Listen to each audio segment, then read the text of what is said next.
I'll make one note in advance just because we haven't played, well, it's been a week, but still.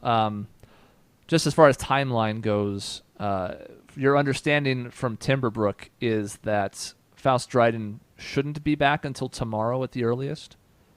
So any potential discoveries, you may have a little bit of wiggle room here.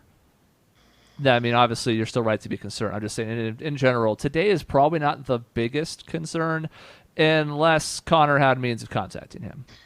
Yeah, I'm not going to assume anything. As far as I'm concerned, Connor can just pick up a cell phone and just be like, "Yo, Dad, they took some shit." So I'm just Dad. Because the truth is, I would assume that you would have gleaned this from Isaac. Connor really shouldn't know what was taken. Yeah. He discovered them up there, so he might suspect that they were up to something, but the room was relocked again when they left, so he has no way to kind of follow up. Nobody really knew what was in there to begin with. So he might know that you guys were up to something. He could have contacted, but like, at the very moment, I'll just tell you up front, like, Faust Dryden doesn't know what's happened right now. Okay. At this second. I think in Tessian's mind, there could have been magical alarms or traps set in place that Grail and Isaac didn't know about. So Tessian's just assuming the worst possible scenario. It's good to know that timeline, though. Which is fair. But yeah, just to kind of put that in perspective so you guys know as you make actions going forward. That's sort of what you're looking at here. What happens after that, or even maybe later today. So, as you guys are finishing your conversation, a voice kind of calls out to address you from across the foyer. And it says, "Is that Nikolai I see?" And it takes Tessian a second, and he's like, "My dear, is that you, Monica?" And you look up, and Lena, especially for your sake, you see a shorter human, maybe a half-inch shorter than Tessian, who's already not tall to begin with, curly, like strawberry blonde hair, freckles that kind of dot her cheeks, although they've faded somewhat. They're not quite as strong as they might have used to be. Grayish blue eyes. She has on light armor that almost seems differently made. It's difficult to tell, especially if she's just kind of walking across in your direction, but it seems as though it's not just metal, but some kind of advanced metal. And you've seen a couple of examples of this, like the plates on the exterior of the submarine in Lycidian's harbors. But it seems like it's like both nicer and lighter, but still protective, despite its ease to move around in. Has a sword with a jewel in the hilt at her belt. And, of course, Tessian, you have already said her name. You know who this is. Mm-hmm. And she walks up to the two of you, says, "I'll be damned, it is you. What brings you to Waychester?" And Tessian kind of, he smiles, and he's like, and he motions to Lena, and Lena Silverquist, this is Monica Cassian Draskelian III, old friend of Thea's and an acquaintance of mine. We're here on official business, actually, Cass. That's interesting. What possible official business could you have for the Empress? And Tessian's like, well, we've come into possession of some knowledge, actually. Some people are planning to make some very terrible things, and we're hoping that we can warn the Empress and set events into motion to help prevent it. It's at this point you kind of notice that she is, well, not stealthily because you can notice it, but like she's eyeballing the room. Like her eyes are kind of darting about. She's looking around to see who is in present company besides the two of you. And you're not too far away from Shaw on the desk, and there's a few other people across the courtyard in conversation, across the way. Can't make it out from here.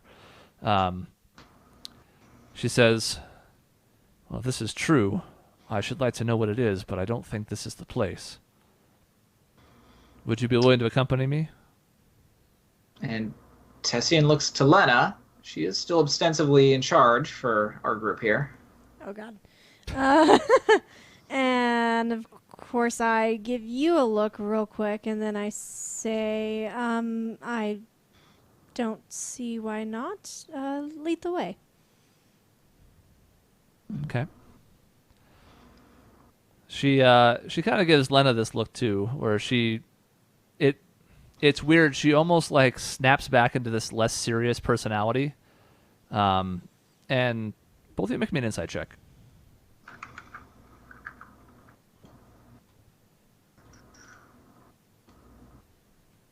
$18. 15. The two of you both notice, Tessie in particular, knowing her better, but even to you, Lena, it becomes kind of apparent that she is trying to keep up appearances here. For what purpose or to who might be listening in, you're not entirely sure, but after sort of quietly asking if you could meet her elsewhere, she is now back to that same almost overly loud voice as she asks you, Lena. She says, So Lena, is it? Does Thea know that you're caravanning around with Tessian? Oh, yes, I've met Thea before. She's lovely. Yes, but we're just traveling together as allies. Nothing going on. And I just kind of give her a look. I'm not sure what to make of her. Mm-hmm. She's rambunctious. She kind of gives Tessian a knowing look. She says, Yes, well, Thea is one of my favorite persons. We used to be sparring partners back in the day. I missed that activity. Now, right this way, if you would. Right this way. And she's going to keep talking to you, but she motions you to this hallway that leads off to the east as you entered the foyer. There is a rather large door on both sides. She's leading you towards the one on the right, but we're talking like 15-foot tall doors even here. God knows what they're like inside the palace. And even this interior part of the courtyard on the inside of it has these really nice high vaulted ceilings where it makes sense. She leads you guys down a hallway. There are a couple other guards you see now, but on the interior, they're not wearing the same uniforms / armor as the ones on the outside. The ones on the outside had that more red color going for them, hence the crimson part of the name. Whereas on the inside, everyone has on really, really, really like almost cream white armor that, again, seems more ornate than useful because, if you ever actually using it in a fight, it would get covered by grime and blood and everything really easily. But here seems to be for formality purposes. And as you pass these guardsmen who are just kind of roaming about the halls periodically, they salute in Monica, as Tessian has called her, direction. As you guys are walking, she kind of continues conversation. She says to you, Lena, she says, Now, don't mind Tessian here. We don't exactly go by our traditional names with each other, but you can call me Cass. Don't listen to him. He's going to lead you astray early. I just kind of smile, laugh, and say, okay, understood. So tell me more about yourself, Lena. Where are you from? How did you meet Tessian? Well, I'm from the Sowenwood, actually, and Tessian traveled to the Sowenwood for some, diplomatic purposes, and after that we started traveling together as allies. Interesting. It's good to see you making new friends, Tessian. Sometimes I started to worry about you a little bit. And Tessian chuckles. What do you mean? How you and I were always good friends? I never had any problem making friends. No, I suppose not. You're quite the charmer. She's kind of like shaking her head at this point. She kind of carries on casual conversation for a few more minutes, most of it poking fun and or, kind of coy. And Tessian does ask her, I'd heard you had moved up into working by the Empress, but what is it exactly you do around here, Cass? Well, I am the lady-in-waiting for the Empress now, which means that her needs are my needs, and her safety is my highest concern. Well, I suppose you're the person that we need to talk to then, if we need the ear of the Empress. Well, I suppose so, but as you can see, there are proper channels to go through, and everything has to be triple checked and twice identified, and you know how the whole nobility works. You especially know how red tape can gum up the proceedings. Tessin rolls his eyes. Yes, unfortunately. But we'll see what we can do. But speak no more of business for now. She kind of gives you a pointed look. A couple more minutes pass, and she leads you as this hallway kind of makes this slow curve. As you know, the whole thing is round on the exterior, so eventually it kind of curves ever so slightly. She leads you to a door. Both of you make me a perception check.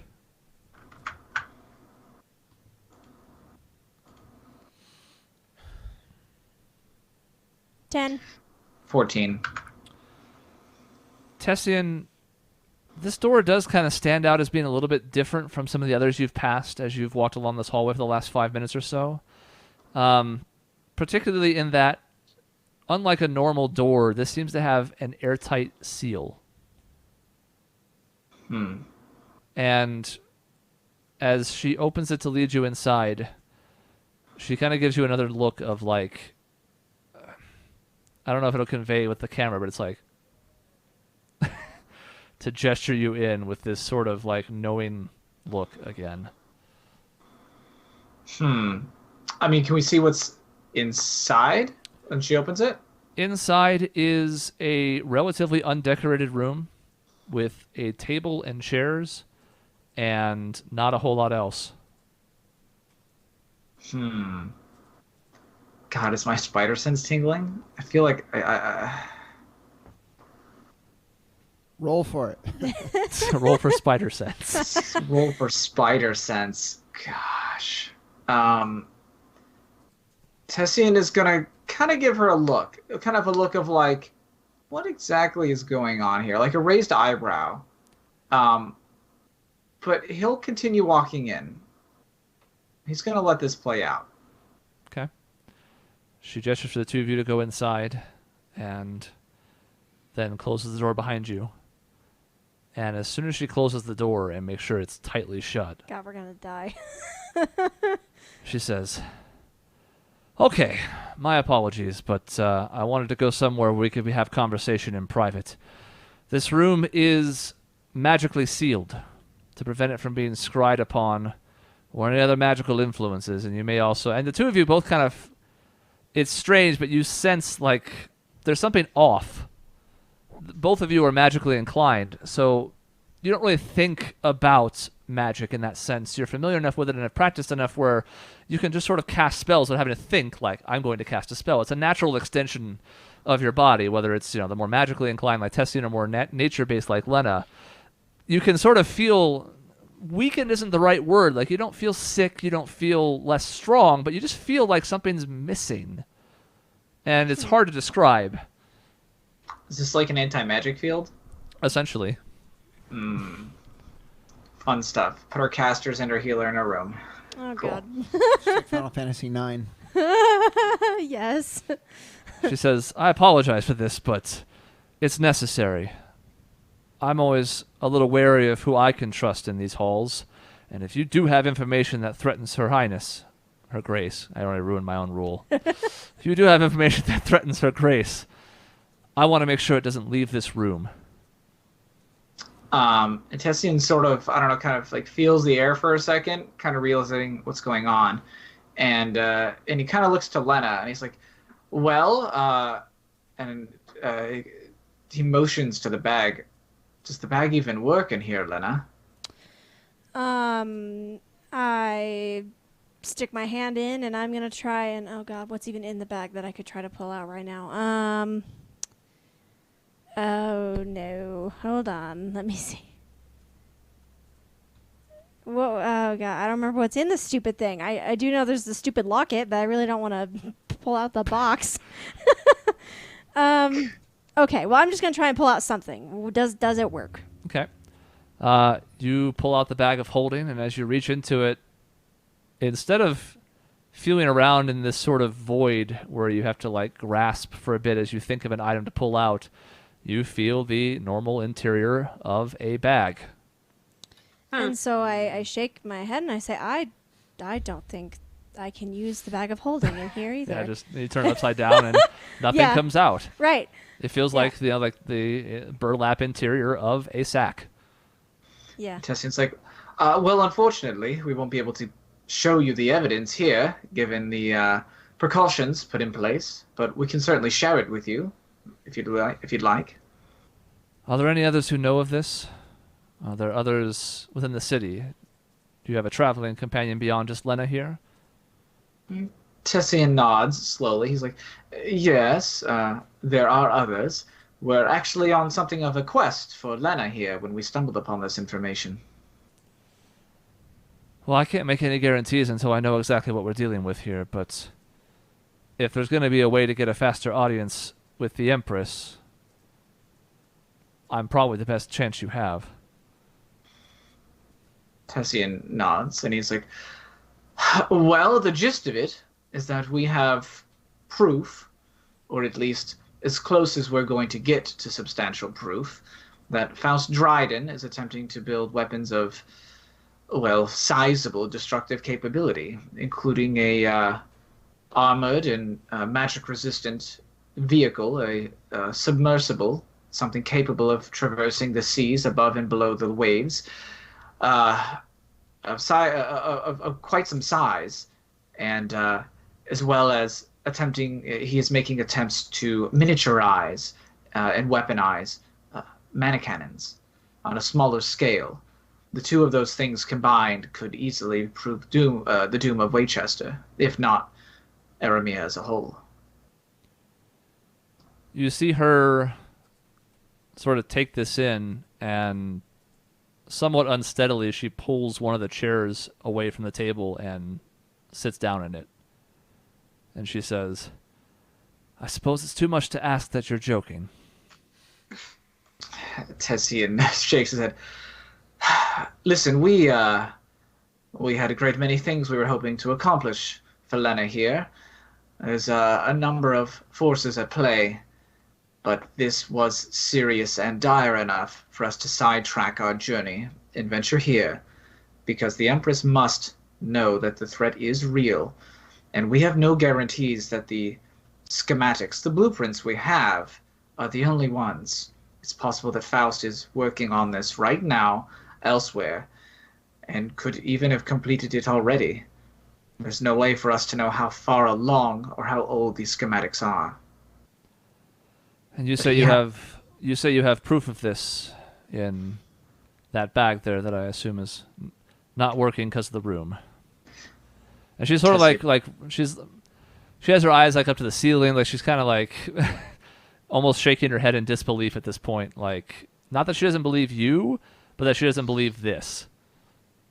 And Justin's like, yes, the bag is capable of holding many things in it, but it uses magic. We do have the schematics for both the ship itself and for, early prototypes of these miniaturized mana cannons, which is why I am reluctant to show it to anybody but the Empress herself. If others were able to get their hands on this design, well, I can't imagine anything good happening from anyone having more mana cannons. She thinks about this for a minute. She seems conflicted, but she says, well, obviously, we'll need to see this before I can take it to the Empress's level, but I trust you, Tessian. As much as we joke around, this would be a cruel joke, and I don't think you're capable of it. Perhaps I could speak to Rezia. Here's my concern. There are those close to the Empress who I do not think have her best interests at heart. But her sister is not one of them. She, like myself, are constantly on the lookout for whatever is going to keep the Empress safe. And I wonder if I get her involved, if perhaps that might not be the best way to fast-track this. I'm concerned about what will happen if you present this to the Empress in the middle of the throne room. Tessian nods, and he's like, to be clear, as much as I want an audience with the Empress, I would never show these designs in front of a full courtroom. Their mere existence would only invite people to steal them from us, and that's too great a threat. And he even looks to Lena, and he's like, I've even considered burning some of the schematics myself, but we need the Empress to know the threat is real.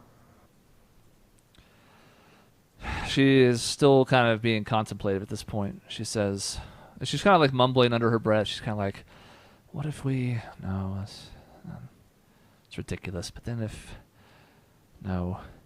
And eventually she like slams her hand into her palm and she says, okay, I have a bit of a strange idea, but if you trust me, I think it might be the best course of action. You said you had others with you here, yes? Tessian nods. I don't want to raise too much suspicion, so I know what I'm about to say will sound a little backwards at first, but what if you gather them, or you at least go back and rejoin them, and I bring their group in for questioning? We can come back to this room. You can have whatever documents or whatever else you have ready before we enter, and we can make sure that we do it just outside so that they're accessible but then safe.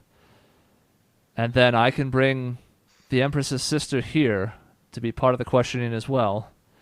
We, of course, won't charge you or keep you, but at least we would have a reason to have another meeting within these halls. And Rezia has the Empress's ear. If you can prove credibly that this is a threat, she can convey that to her sister without having to actually expose it in her presence. Because she doesn't go anywhere without the Alabaster Cabal. The chances of you having her to yourself are slim to none. Even if we tried to put in a good word, that simply would not happen. They would not allow her to be out of their sight. Similarly, we could try to have her come here, but again, at least one of them would have to be in the room with her. And if you're worried about the secretiveness of the nature of this stuff, I don't think it's worth risking. Tessian thinks about it. Kind of looks to Lena to see if she's got anything to say. He's like, well, Cass, what exactly would you hold us under? Bring us in under? I don't want you to put yourself at risk here, your position, just for us.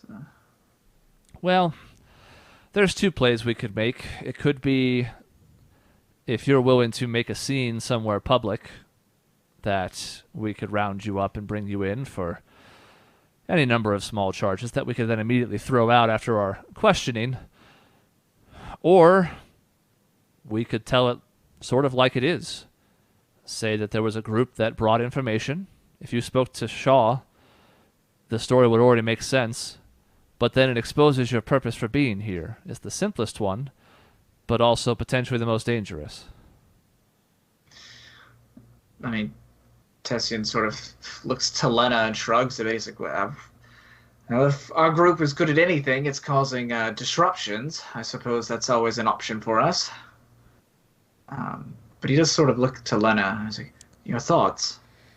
And I think about it for a second, and I reply, I don't know if I want the reason that we're here to be out there quite yet. If there's a way to keep it under wraps somewhat, and we can potentially cause a scene instead, and gain an audience that way, or relay our information that way, that might be a little safer, I suppose. But I'm worried that we can't tell the Empress directly. I'm concerned about not being able to relay that information to her directly. And I understand, of course, with her guards and such, but it just makes me a little nervous.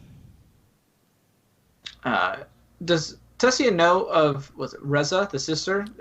Do I know anything about her? You know about her, yeah, Rezia. Rezia. From, make a history check. Oh, goody. I'm going to make Jason roll 300 times today. And I'm going to roll under 10 all of them. Look at that. That was a 4 for a 9. Hey. You're familiar with the name, and It vaguely rings a bell as someone you saw at the Empress's side at the coronation. Beyond that, you've had so little interaction with the highest of the highs with the royal family that don't know a ton else about her. She exists, you can verify that for sure, but beyond that, it's more difficult. Makes sense. Tessine does look to Lena, and it's just sort of like, well, I share your concerns, Lena, but what Cass is here saying makes sense. She's going to have her advisors around, their insistence, of course. But the only way we can circumvent this is through a familial connection. Take it from me, you can get a lot of leeway when dealing with family, even in a royal court such as this. It might be the absolute best option we have for getting what we have and what we know directly to the Empress's ear. Yes, I don't see any other way around it, I suppose. That's what we need to do, and if that's going to work and make sure that the Empress gets that information through her sister, I think we have to take it. And Cass is like, I don't necessarily like this idea either, but at the very least it gives us a reason to have you back in here in a place where you could examine them safely. Whereas, I mean, I get to act with some impunity here, but at a certain point, people will start to ask questions if I keep leading people back for these secretive meetings in this room, whereas this would at least give us an excuse to do so in this same place. Because it would be easy enough to have another conversation with the group and maybe even get Rezia there, but if you're really concerned about keeping these documents safe, this is the best place I can think of. Tessian kind of smiles for a second, and he's like, how many blades do you have on you right now, Cass? She says, well, just the trusty sword for now. I have a dagger hidden in the right boot here.